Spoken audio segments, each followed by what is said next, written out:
8. The third gate of dreaming. The third gate of dreaming is reached when you find yourself in a dream, staring at someone else who is asleep. And that someone else turns out to be you, Don Juan said. My energy level was so keyed up at the time that I went to work on the third task right away, although he did not offer any more information about it. Journeying to the realm of inorganic beings was no longer an issue for me. The first thing I noticed in my dreaming practices was that a surge of energy immediately rearranged the focus of my dreaming attention. Its focus was now on waking up in a dream and seeing myself sleeping. Very soon after, I found myself in a dream looking at myself asleep. I immediately reported it to Don Juan. The dream had happened while I was at his house. There are 2 phases to each of the gates of dreaming, he said. The first, as you know, is to arrive at the gate, the second is to cross it. By dreaming what you've dreamt that you saw yourself asleep, you arrived at the third gate. The second phase is to move around once you've seen yourself asleep. At the third gate of dreaming, he went on, you begin to deliberately merge your dreaming reality with the reality of the daily world. This is the drill, and sorcerers call it completing the energy body. The merge between the 2 realities has to be so thorough that you need to be more fluid than ever. Examine everything at the third gate with great care and curiosity. I complained that his recommendations were too cryptic and were not making any sense to me. What do you mean by great care and curiosity? I asked. Our tendency at the third gate is to get lost in detail, he replied. To view things with great care and curiosity means to resist the nearly irresistible temptation to plunge into detail. The given drill at the third gate, as I said, is to consolidate the energy body. Dreamers begin forging the energy body by fulfilling the drills of the first and second gates. When they reach the third gate, the energy body is ready to come out, or perhaps it would be better to say that it is ready to act. Unfortunately, this also means that it's ready to be mesmerized by detail. What does it mean to be mesmerized by detail? The energy body is like a child who's been imprisoned all its life. The moment it is free, it soaks up everything it can find, and I mean everything. Every irrelevant, minute detail totally absorbs the energy body. An awkward silence followed. I had no idea what to say. I had understood him perfectly, I just didn't have anything in my experience to give me an idea of exactly what it all meant. The most asinine detail becomes a world for the energy body, Don Juan explained. The effort that dreamers have to make to direct the energy body is staggering. I know that it sounds awkward to tell you to view things with care and curiosity, but that is the best way to describe what you should do. At the third gate, dreamers have to avoid a nearly irresistible impulse to plunge into everything, and they avoid it by being so curious, so desperate to get into everything that they don't let any particular thing imprison them. Don Juan added that his recommendations, which he knew sounded absurd to the mind, were directly aimed at my energy body. He stressed over and over that my energy body had to unite all its resources in order to act. But hasn't my energy body been acting all along? I asked. Part of it has, otherwise you wouldn't have journeyed to the inorganic being's realm, he replied. Now your entire energy body has to be engaged to perform the drill of the third gate. Therefore, to make things easier for your energy body, you must hold back your rationality. I am afraid you are barking up the wrong tree, I said. There is very little rationality left in me after all the experiences you've brought into my life. Don't say anything, Don Juan replied. At the third gate, rationality is responsible for the insistence of our energy bodies on being obsessed with superfluous detail. At the third gate, then, we need irrational fluidity, irrational abandon to counteract that insistence. Don Juan's statement that each gate is an obstacle could not have been more truthful. I labored to fulfill the drill of the third gate of dreaming more intensely than I had on the other 2 tasks combined. Don Juan put tremendous pressure on me. Besides, something else had been added to my life, a true sense of fear. I had been normally and even excessively afraid of one thing or another throughout my life, but there had been nothing in my experience comparable to the fear I felt after my bout with the inorganic beings. Yet all this wealth of experience was inaccessible to my normal memory. Only in the presence of Don Juan were those memories at my disposal. I asked him about this strange situation once when we were at the National Museum of Anthropology and History in Mexico City. What had prompted my question was that, at the moment, I had the odd ability to remember everything that had happened to me in the course of my association with Don Juan. And that made me feel so free, so daring and light-footed that I was practically dancing around. It just happens that the presence of the Nagual induces a shift of the assemblage point, he said. He guided me then into one of the display rooms of the museum and said that my question was apropos to what he had been planning to tell me. My intention was to explain to you that the position of the assemblage point is like a vault where sorcerers keep their records, he said. I was tickled pink when your energy body felt my intent and you asked me about it. The energy body knows immensities. Let me show you how much it knows. He instructed me to enter into total silence. He reminded me that I was already in a special state of awareness because my assemblage point had been made to shift by his presence. He assured me that entering into total silence was going to allow the sculptures in that room to make me see and hear inconceivable things. He added, apparently to increase my confusion, that some of the archaeological pieces in that room had the capacity to produce, by themselves, a shift of the assemblage point, and that if I reached a state of total silence I would be actually witnessing scenes pertaining to the lives of the people who made those pieces. He then began the strangest tour of a museum I have ever taken. He went around the room, describing and interpreting astounding details of every one of the large pieces. According to him, every archaeological piece in that room was a purposeful record left by the people of antiquity, a record that Don Juan as a sorcerer was reading to me as one would read a book. Every piece here is designed to make the assemblage point shift, he went on. Fix your gaze on any of them, silence your mind, and find out whether or not your assemblage point can be made to shift. How would I know that it has shifted? Because you would see and feel things that are beyond your normal reach. I gazed at the sculptures and saw and heard things that I would be at a loss to explain. In the past, I had examined all those pieces with the bias of anthropology, always bearing in mind the descriptions of scholars in the field. Their descriptions of the functions of those pieces, rooted in modern man's cognition of the world, appeared to me, for the first time, to be utterly prejudiced if not asinine. What Don Juan said about those pieces, and what I heard and saw myself while gazing at them was the farthest thing from what I had always read about them.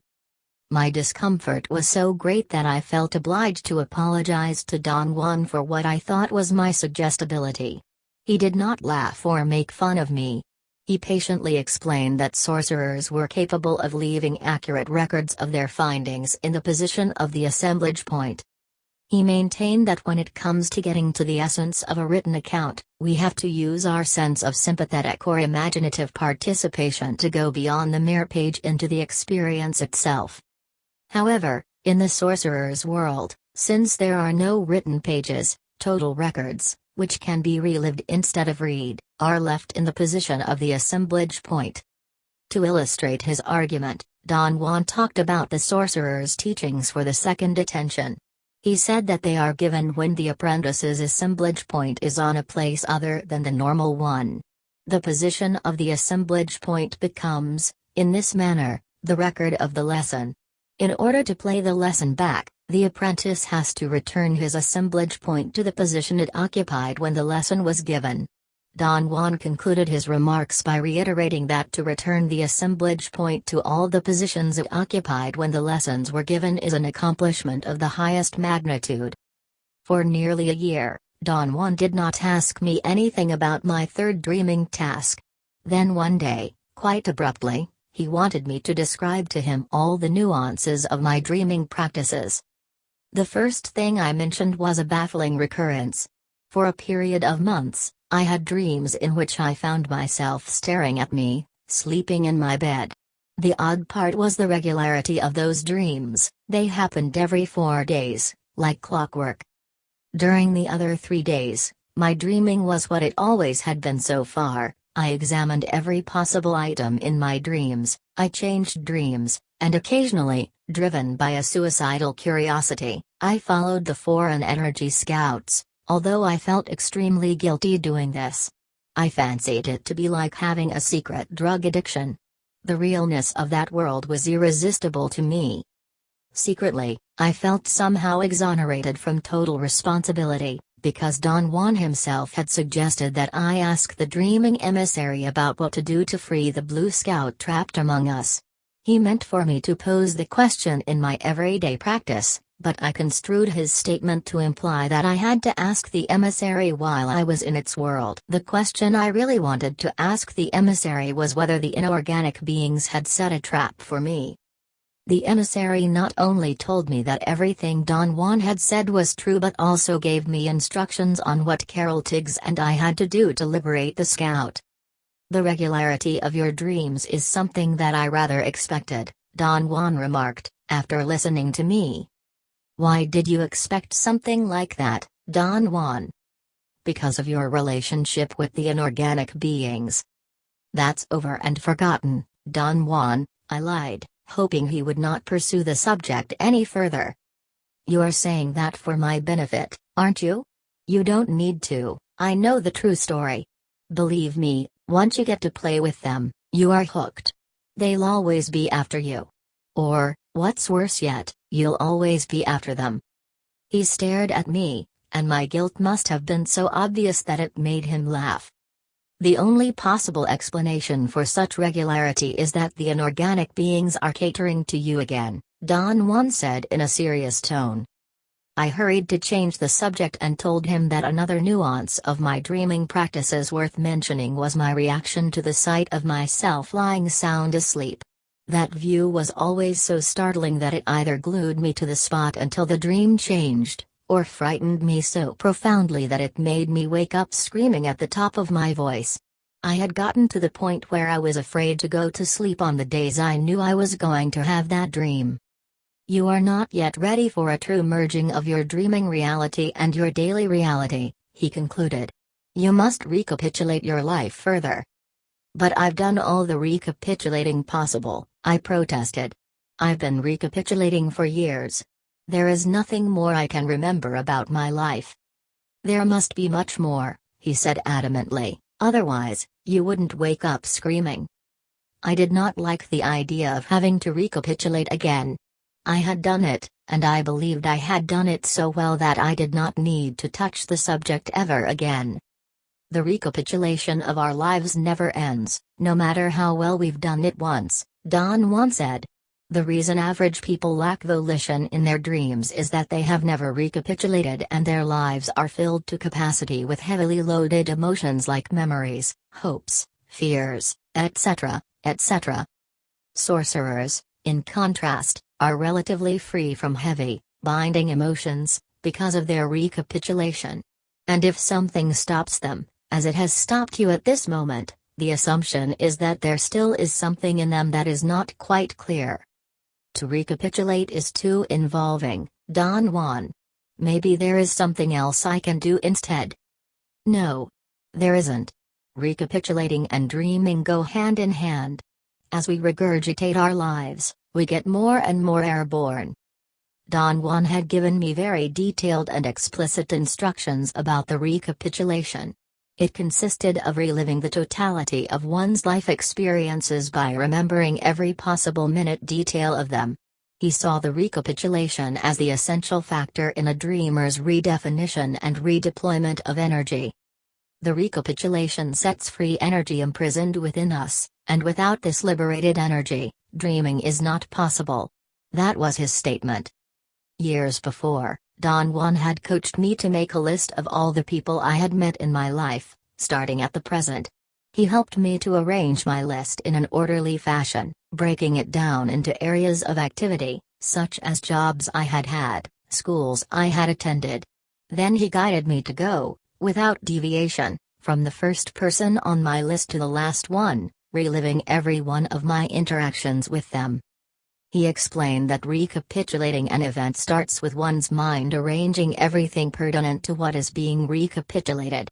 Arranging means reconstructing the event, piece by piece, starting by recollecting the physical details of the surroundings, then going to the person with whom one shared the interaction, and then going to oneself to the examination of one's feelings. Don Juan taught me that the recapitulation is coupled with a natural, rhythmical breathing. Long exhalations are performed as the head moves gently and slowly from right to left, and long inhalations are taken as the head moves back from left to right. He called this act of moving the head from side to side fanning the event. The mind examines the event from beginning to end while the body fans, on and on, everything the mind focuses on. Don Juan said that the sorcerers of antiquity, the inventors of the recapitulation, viewed breathing as a magical, life-giving act and used it, accordingly, as a magical vehicle, the exhalation, to eject the foreign energy left in them during the interaction being recapitulated, and the inhalation to pull back the energy that they themselves left behind during the interaction. Because of my academic training, I took the recapitulation to be the process of analyzing one's life. But Don Juan insisted that it was more involved than an intellectual psychoanalysis. He postulated the recapitulation as a sorcerer's ploy to induce a minute but steady displacement of the assemblage point. He said that the assemblage point, under the impact of reviewing past actions and feelings, goes back and forth between its present site and the site it occupied when the event being recapitulated took place. Don Juan stated that the old sorcerers' rationale behind the recapitulation was their conviction that there is an inconceivable dissolving force in the universe, which makes organisms live by lending them awareness. That force also makes organisms die in order to extract the same lent awareness, which organisms have enhanced through their life experiences. Don Juan explained the old sorcerers' reasoning. They believe that since it is our life experience this force is after, it is of supreme importance that it can be satisfied with a facsimile of our life experience, the recapitulation. Having had what it seeks, the dissolving force then lets sorcerers go, free to expand their capacity to perceive and reach with it the confines of time and space. When I started again to recapitulate, it was a great surprise to me that my dreaming practices were automatically suspended the moment my recapitulation began. I asked Don Juan about this unwanted recess. Dreaming requires every bit of our available energy, he replied. If there is a deep preoccupation in our life, there is no possibility of dreaming.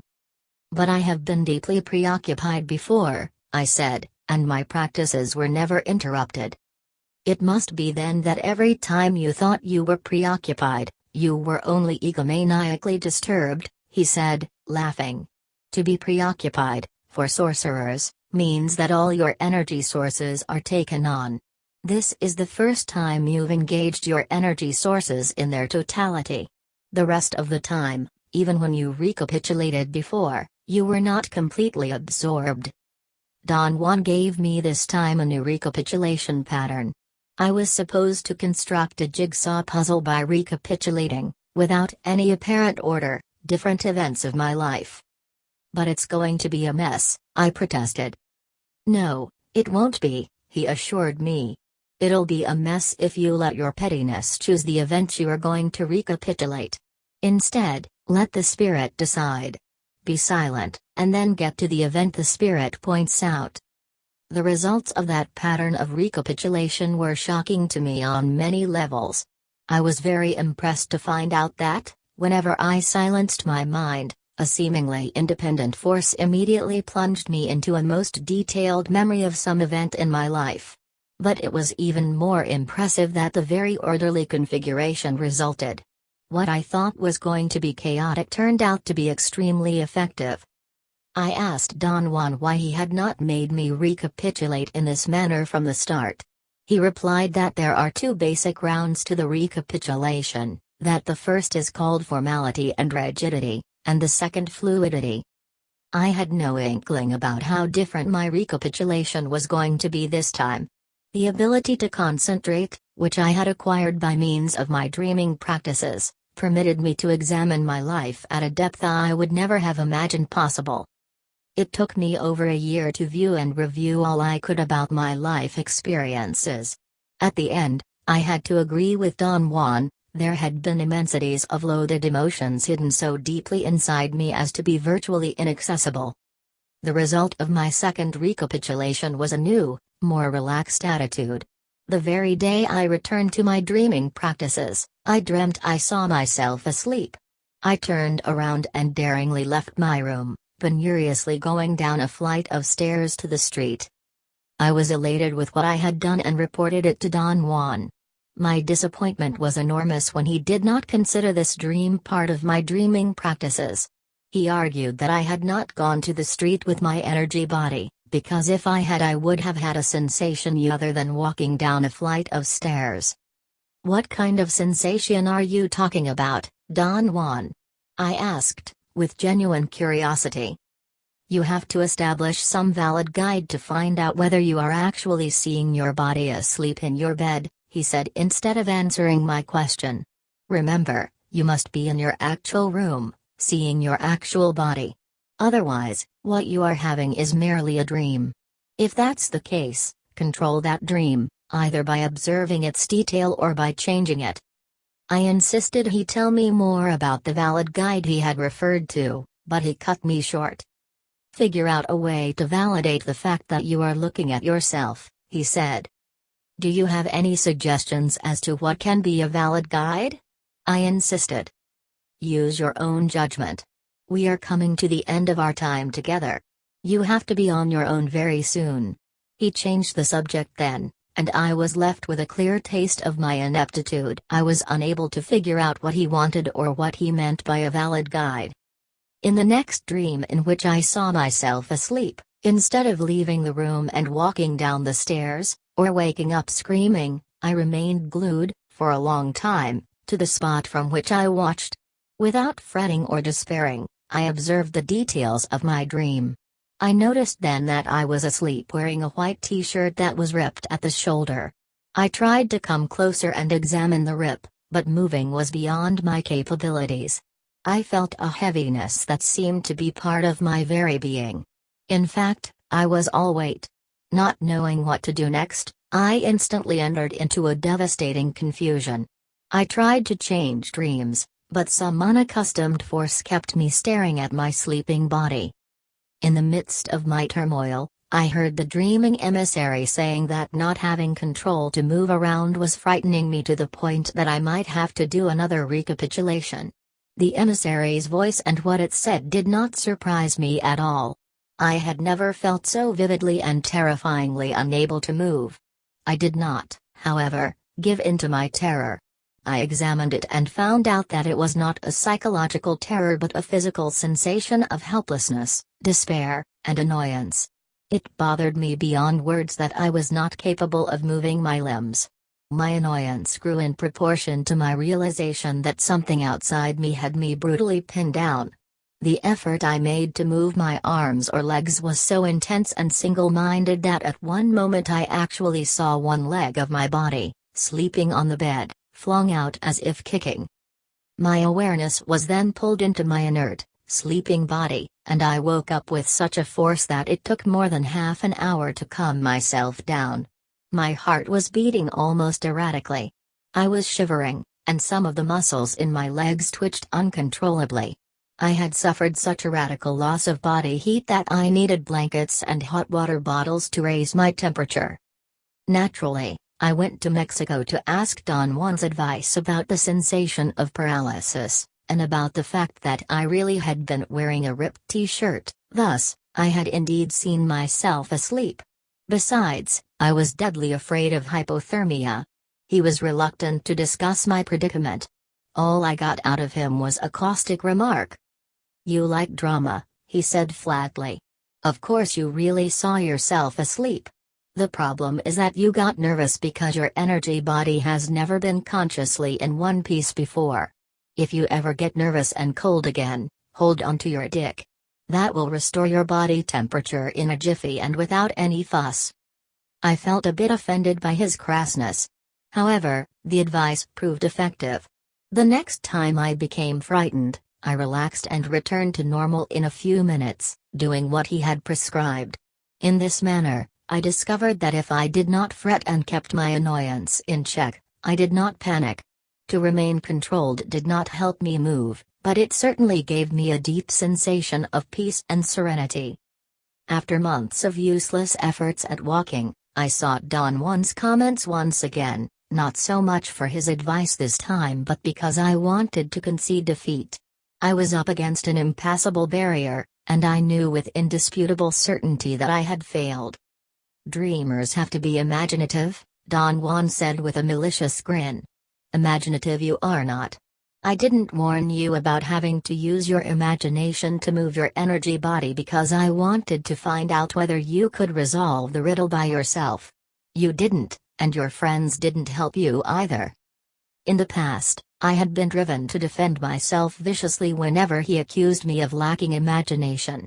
I thought I was imaginative, but having Don Juan as a teacher had taught me, the hard way, that I am not.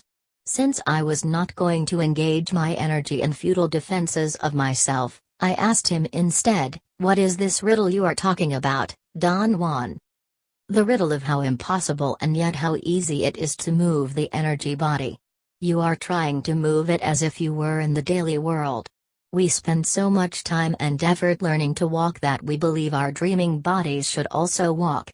There is no reason why they should, except that walking is foremost in our minds." I marveled at the simplicity of the solution. I instantly knew that Don Juan was right. I had gotten stuck again at the level of interpretation. He had told me I had to move around once I reached the third gate of dreaming, and to me moving around meant walking. I told him that I understood his point. "It isn't my point," he curtly answered. "It's a sorcerer's point. Sorcerers say that at the third gate the entire energy body can move like energy moves, fast and directly. Your energy body knows exactly how to move. It can move as it moves in the inorganic being's world." "And this brings us to the other issue here," Don Juan added with an air of pensiveness. "Why didn't your inorganic being friends help you?" "Why do you call them my friends, Don Juan?" "They are like the classic friends who are not really thoughtful or kind to us but not mean either. The friends who are just waiting for us to turn our backs so they can stab us there." I understood him completely and agreed with him 100%. "What makes me go there? Is it a suicidal tendency?" I asked him, more rhetorically than not. "You don't have any suicidal tendency," he said. "What you have is a total disbelief that you are near death. Since you were not in physical pain, you can't quite convince yourself you were in mortal danger." His argument was most reasonable, except that I did believe a deep, unknown fear had been ruling my life since my bout with the inorganic beings. Don Juan listened in silence as I described to him my predicament. I could not discard or explain away my urge to go to the inorganic being's world, in spite of what I knew about it. "I have a streak of insanity," I said. "What I do doesn't make sense." "It does make sense. The inorganic beings are still reeling you in, like a fish hooked at the end of a line," he said. "They throw worthless bait at you from time to keep you going. To arrange your dreams to occur every 4 days without fail is worthless bait. But they didn't teach you how to move your energy body." "Why do you think they didn't?" "Because when your energy body learns to move by itself, you'll be thoroughly out of their reach. It was premature of me to believe that you are free from them. You are relatively but not completely free. They are still bidding for your awareness." I felt a chill in my back. He had touched a sore spot in me. "Tell me what to do, Don Juan, and I'll do it," I said. "Be impeccable. I have told you this dozens of times. To be impeccable means to put your life on the line in order to back up your decisions, and then to do quite a lot more than your best to realize those decisions. When you are not deciding anything, you are merely playing roulette with your life in a helter-skelter way." Don Juan ended our conversation, urging me to ponder what he had said. At the first opportunity I had, I put Don Juan's suggestion about moving my energy body to the test. When I found myself looking at my body asleep, instead of struggling to walk toward it, I simply willed myself to move closer to the bed. Instantly, I was nearly touching my body. I saw my face. In fact, I could see every pore in my skin. I cannot say that I liked what I saw. My view of my own body was too detailed to be aesthetically pleasing. Then something like a wind came into the room, totally disarranged everything, and erased my view. During subsequent dreams, I entirely corroborated that the only way the energy body can move is to glide or soar. I discussed this with Don Juan. He seemed unusually satisfied with what I had done, which certainly surprised me. I was accustomed to his cold reaction to anything I did in my dreaming practices. Your energy body is used to moving only when something pulls it, he said. The inorganic beings have been pulling your energy body right and left, and until now you have never moved it by yourself with your own volition. It doesn't seem like you've done much, moving the way you did, yet I assure you that I was seriously considering ending your practices. For a while, I believed you were not going to learn how to move on your own. Were you considering ending my dreaming practices because I am slow? You're not slow. It takes sorcerers forever to learn to move the energy body. I was going to end your dreaming practices because I have no more time. There are other topics, more pressing than dreaming, on which you can use your energy. Now that I've learned how to move my energy body by myself, what else should I do, Don Juan? Continue moving. Moving your energy body has opened up a new area for you, an area of extraordinary exploration. He urged me again to come up with an idea to validate the faithfulness of my dreams. That request did not seem as odd as it had the first time he voiced it. As you know, to be transported by a scout is the real dreaming task of the second gate, he explained. It is a very serious matter, but not as serious as forging and moving the energy body. Therefore, you have to make sure, by some means of your own, whether you are actually seeing yourself asleep or whether you are merely dreaming that you're seeing yourself asleep. Your new extraordinary exploration hinges on really seeing yourself asleep. After some heavy pondering and wondering, I believed that I had come up with the right plan. Having seen my ripped t-shirt gave me an idea for a valid guide. I started from the assumption that, if I were actually observing myself asleep, I would also be observing whether I had the same sleeping attire I had gone to bed in, an attire that I had decided to change radically every 4 days. I was confident that I was not going to have any difficulty in remembering, in dreams, what I was wearing when I went to bed. The discipline I had acquired through my dreaming practices made me think that I had the ability to record things like this in my mind and remember them in dreams. I engaged my best efforts to follow this guide, but the results did not pan out as I thought they would. I lacked the necessary control over my dreaming attention, and I could not quite remember the details of my sleeping attire. Yet something else was definitely at work. Somehow I always knew whether my dreams were ordinary dreams or not.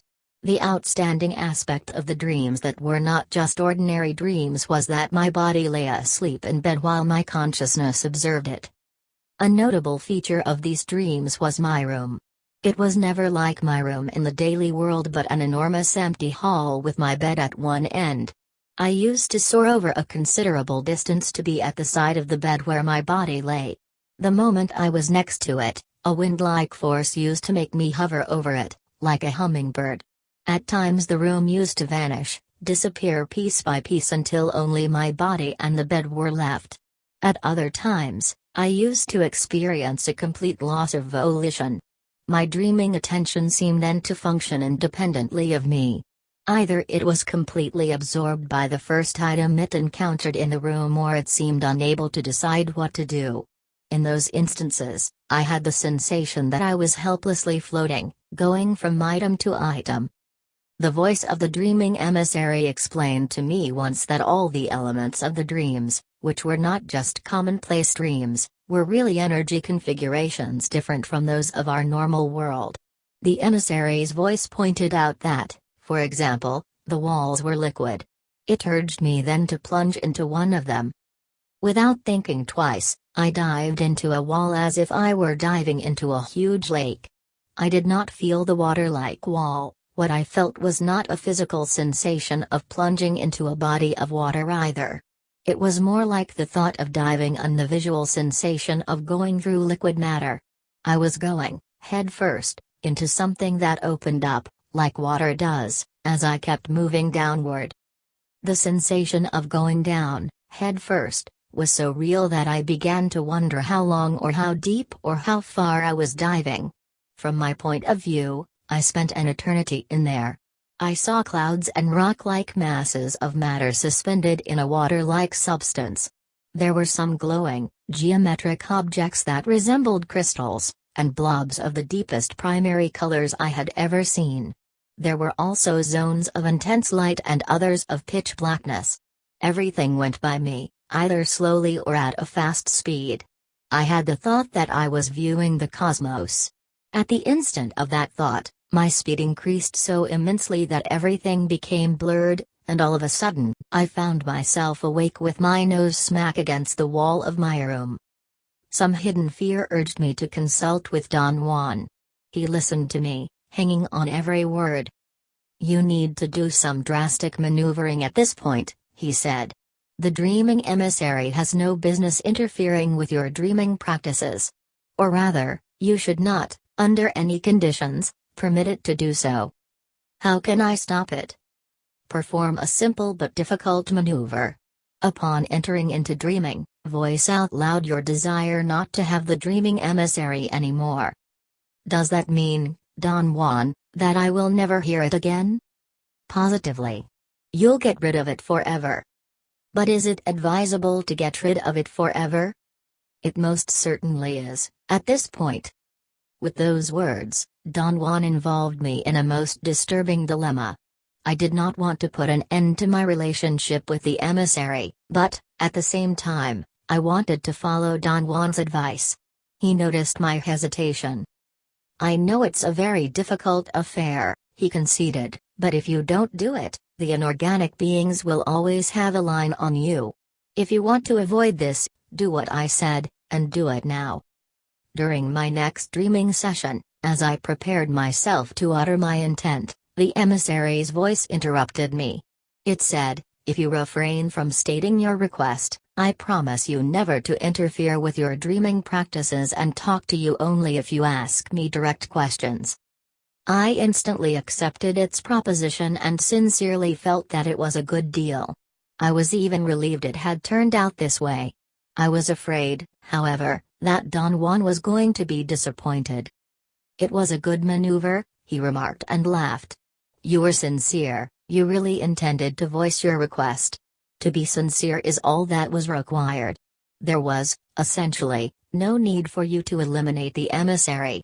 What you wanted was to corner it into proposing an alternative way, convenient to you. I am sure the emissary won't interfere anymore." He was right. I continued my dreaming practices without any meddling from the emissary. The remarkable consequence was that I began to have dreams in which my dream rooms were my room in the daily world, with one difference: in the dreams, my room was always so slanted and so distorted that it looked like a giant cubist painting. Obtuse and acute angles were the rule instead of the normal right angles of walls, ceiling, and floor. In my lopsided room, the very slant created by the acute or obtuse angles was a device to display prominently some absurd, superfluous, but real detail, for example, intricate lines in the hardwood floor, or weather discolorations in the wall paint, or dust spots on the ceiling, or smudged fingerprints on the edge of a door. In those dreams, I unavoidably got lost in the water-like universes of the detail pointed out by the slant.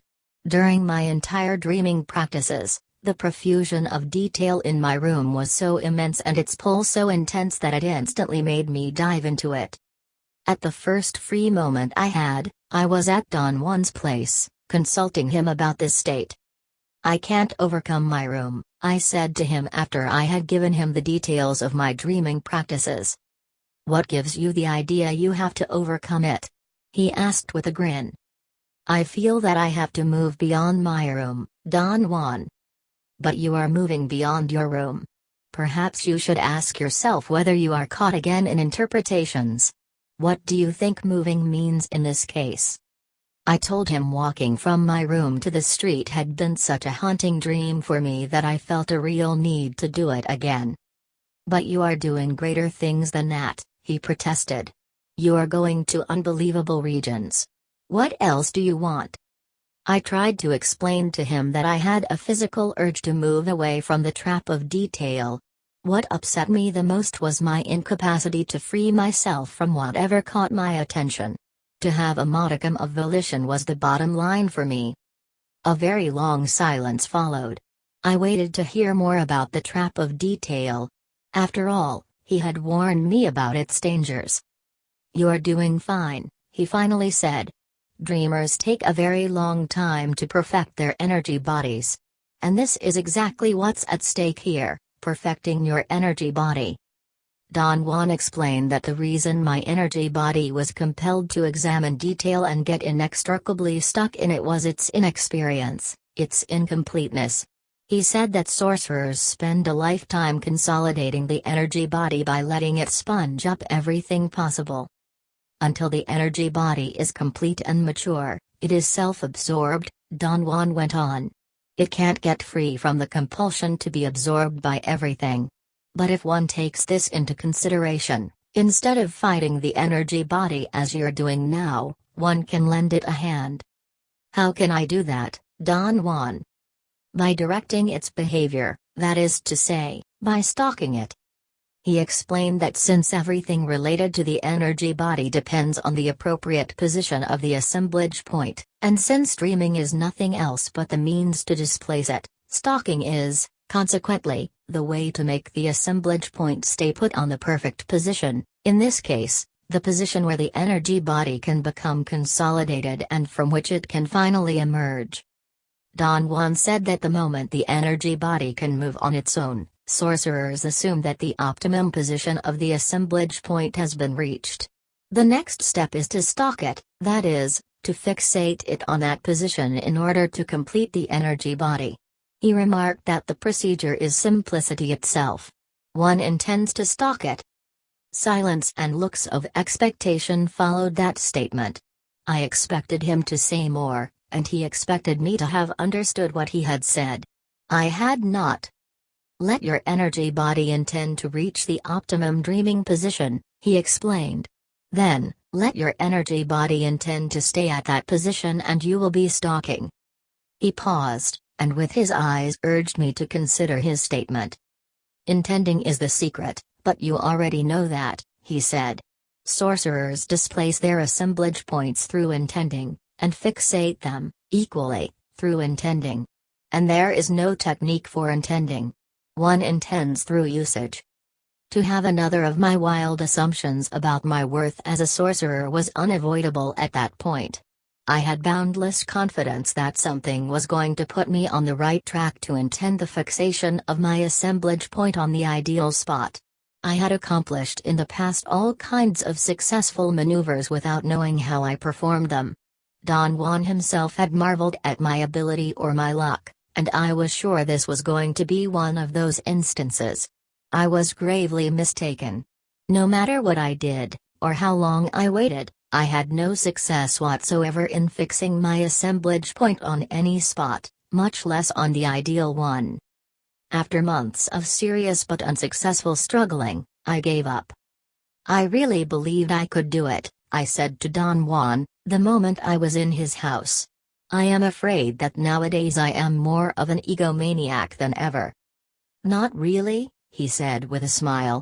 What happens is that you are caught in another of your ordinary misinterpretations of terms. You want to find the ideal spot, as if you were finding your lost car keys. Then you want to tie your assemblage point, as if you were tying your shoes. The ideal spot and the fixation of the assemblage point are metaphors. They have nothing to do with the words used to describe them.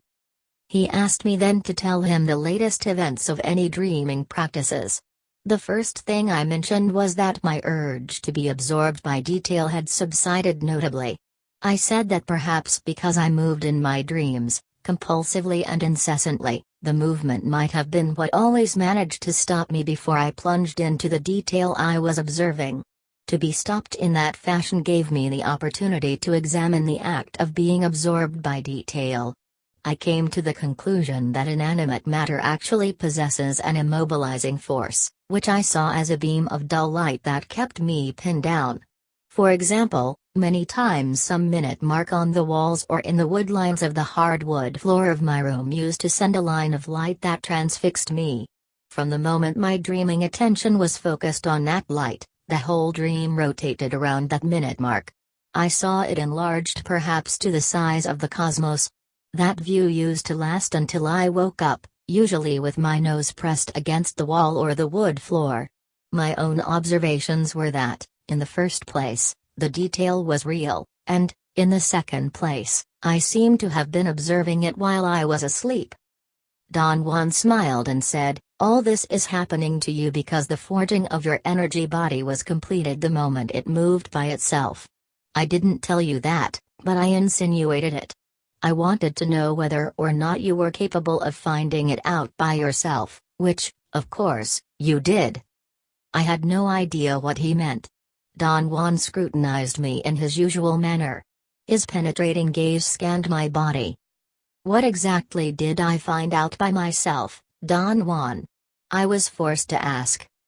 "You found out that your energy body had been completed," he answered. "I didn't find out anything of the kind, I assure you." "Yes, you did. It started some time ago, when you couldn't find a guide to validate the realness of your dreams, but then something went to work for you and let you know whether you were having a regular dream. That something was your energy body. Now, you despair that you couldn't find the ideal spot to fix your assemblage point. And I tell you that you did. The proof is that, by moving around, your energy body curtailed its obsession with detail." I was nonplussed. Nonplussed, filled with bewilderment, I could not even ask one of my feeble questions. "What comes next for you is a sorcerer's gem," Don Juan went on. "You are going to practice seeing energy in your dreaming. You have fulfilled the drill for the third gate of dreaming, moving your energy body by itself. Now you are going to perform the real task, seeing energy with your energy body. You have seen energy before," he went on, "many times, in fact. But each of those times, seeing was a fluke. Now you are going to do it deliberately. Dreamers have a rule of thumb," he continued. "If their energy body is complete, they see energy every time they gaze at an item in the daily world. In dreams, if they see the energy of an item, they know they are dealing with a real world, no matter how distorted that world may appear to their dreaming attention. If they can't see the energy of an item, they are in an ordinary dream and not in a real world." "What is a real world, Don Juan?" "A world that generates energy, the opposite of a phantom world of projections, where nothing generates energy, like most of our dreams, where nothing has an energetic effect." Don Juan then gave me another definition of dreaming, a process by which dreamers isolate dream conditions in which they can find energy-generating elements. He must have noticed my bewilderment. He laughed and gave another, even more convoluted definition. "Dreaming is the process by which we intend to find adequate positions of the assemblage point, positions that permit us to perceive energy-generating items in dream-like states." He explained that the energy body is also capable of perceiving energy that is quite different from the energy of our own world, as in the case of items of the inorganic being's realm, which the energy body perceives as sizzling energy. He added that in our world nothing sizzles. Everything here wavers. "From now on," he said, "the issue of your dreaming is going to be to determine whether the items on which you focus your dreaming attention are energy generating, mere phantom projections, or generators of foreign energy." Don Juan admitted that he had hoped I was going to come up with the idea of seeing energy as the gauge to determine whether or not I was observing my real body asleep. He laughed at my spurious device of putting on elaborate sleeping attire every 4 days. He said that I'd had, at my fingertips, all the information necessary to deduce what was the real task of the third gate of dreaming and to come up with the right idea, but that my interpretation system had forced me to seek contrived solutions that lacked the simplicity and directness of sorcery.